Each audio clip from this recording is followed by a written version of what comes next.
ચાલો હવે અલગ અલગ પ્રકારની લાઇટિંગ સ્કીમ વિશે આપણે ચર્ચા છે કરીએ. બરાબર કે ભાઈ લાઇટિંગ સ્કીમ પહેલા આપણે છે ઇલેક્ટ્રોનિક બેલાસ્ટ જે જોઈ લઈએ.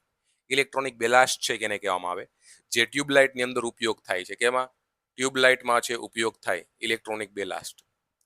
વ્યાખ્યા: ઇલેક્ટ્રોનિક બેલાસ્ટ એક પ્રકારનો વીજ સાધન છે જે ટ્યુબલાઇટ કે ફ્લોરોસન્ટ લેમ્પને ચાલુ કરવા અને નિયંત્રણ કરંટ આપીને તેને સુરક્ષિત રીતે ચાલુ કરવા માટે થાય છે. કામગીરી એની શું હોય છે? ટ્યુબલાઇટ ચાલુ કરતી વખતે ઊંચો વોલ્ટેજ આપે છે, એકવાર ચાલુ થયા પછી ઓછો કરંટ આપે છે, તેજસ્વી સ્થિર પ્રકાશ આપે છે અને ફ્લિકર દૂર કરે છે. આ આઈએમપી પોઈન્ટ છે બધા. જે આ પોઈન્ટ છે બધા આઈએમપી પોઈન્ટ છે અને એક ફેરી જોઈને જરૂર જવા જોઈએ, કેમ કે એમસીક્યુ આ પોઈન્ટમાંથી ડાયરેક્ટ નીકળી શકે છે. બરાબર છે. પછી ફાયદા એના કયા કયા છે? તો ભાઈ વીજ ઉર્જાની બચત થાય છે, ટમટમાટ દૂર થાય છે, ઓછું તાપ ઉત્પન્ન થાય છે, લાંબી આયુષ્ય હોય છે અને નાના કદમાં ઉપલબ્ધ છે હોય છે. મેઇન વસ્તુ તો આ નાના કદના ઉપલબ્ધ છે હોય છે. બરાબર. તો આ બધી વસ્તુ આઈએમપી વસ્તુ છે, એક ફેરી જોઈને જરૂર જવાની, વાંચીને જરૂર જવાની પીડીએફ માંથી. બરાબર છે. પછી આ છે ઇલેક્ટ્રોનિક બેલાસ્ટ અને જૂનો ચોક વચ્ચે શું તફાવત છે? તમે ઇલેક્ટ્રોનિક બેલાસ્ટ વાપરો અને તમે જૂનો ચોક વાપરો તે બંને વચ્ચે શું તફાવત છે એમ કહે છે. તો કે ઇલેક્ટ્રોનિક બેલાસ્ટ ઓછું વજન, ઉર્જા બચત, સ્થિર પ્રકાશ. ઓછું વજન છે, ઉર્જાની બચત થાય ને સ્થિર પ્રકાશ આપે છે. ચોક બેલાસ્ટ ભારે એક તો હોય છે, ઉર્જા વધારે વાપરે છે, ટમટમાટ થાય છે. તો એના કરતા ઇલેક્ટ્રોનિક બેલાસ્ટ સારું છે ભાઈ તમારી પાસે. હવે અલગ અલગ લાઇટિંગ સ્કીમ આપણે જોઈએ. બરાબર છે. અલગ અલગ લાઇટિંગ સ્કીમ જોઈએ કે ભાઈ કઈ કઈ રીતના પ્રશ્ન પૂછાય છે.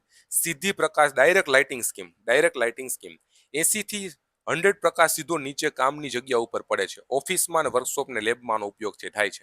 પછી આવે છે ઇનડાયરેક્ટ લાઇટિંગ સ્કીમનો ઉપયોગ. પ્રકાશ વહેલા દિવાલ કે છત પર પડે છે. ઇનડાયરેક્ટ એટલે પેલા દિવાલ ઉપર ને છતમાં પડે છે. આ દિવાલ છે, પ્રકાશ અહીંથી આમ પડે પછી આમ, આપણે અહીંથી આમ પડે પછી આમ પડે, છતમાં પડે છે પછી વિખરાઈ જાય છે. બરાબર. હોસ્પિટલ, ઘર અને ડ્રોઈંગ રૂમમાં આનો ઉપયોગ છે થાય છે.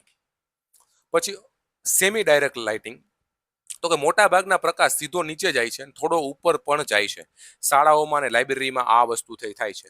સેમી ડાયરેક્ટ હતી આ સેમી ઇનડાયરેક્ટ લાઇટિંગ. મોટા ભાગનો પ્રકાશ છત ઉપર તરફ જાય છે અને થોડી નીચે જાય છે.